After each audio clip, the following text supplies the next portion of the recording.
তাদের মানসিক পরিবর্তনটা দ্রুত চেঞ্জ। তখন দেখবেন এমন কিছু কথা বলে যেটা আপনি এক্সপেক্ট করবেন না যে আমার বাচ্চা এরকম বলছে। এবং এই ধরনের বাচ্চাকে আমরা জেনে অনেক করি বেশি ফাঁকা, দেখবেন ফাঁকা ফাঁকা শব্দগুলো ইউজ করে। দোষটা কি তার? দোষটা কি তার? কিন্তু দেখবেন যখন বাচ্চা বিয়ন্ডটা কন্ট্রোল হয়ে যাচ্ছে তখন আমরা কার ওপর রাখা মেটাই? কার ওপর? নিজের ওপর? বাচ্চা। তো এই মানসিক স্থিরতা বুঝতে হবে, এই মানসিক অবস্থাটা আমাদের বুঝতে হবে।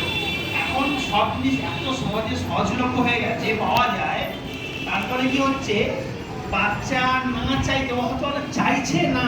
যেমন আমি একটা এক্সাম্পল দিচ্ছি, যেমন আমি আমার বাচ্চা পাশাপাশি আছি, আমি ফেসবুক দেখছি, বাচ্চা পাশে আছে, আমি যা দেখছি আমি জানি যে আমার বাচ্চা দেখা উচিত নয়, কিন্তু আমি ওর পাশে বসে দেখছি, পাশে শুয়ে দেখছি, তাহলে বাচ্চা কিন্তু সেটা দেখে নিচ্ছে।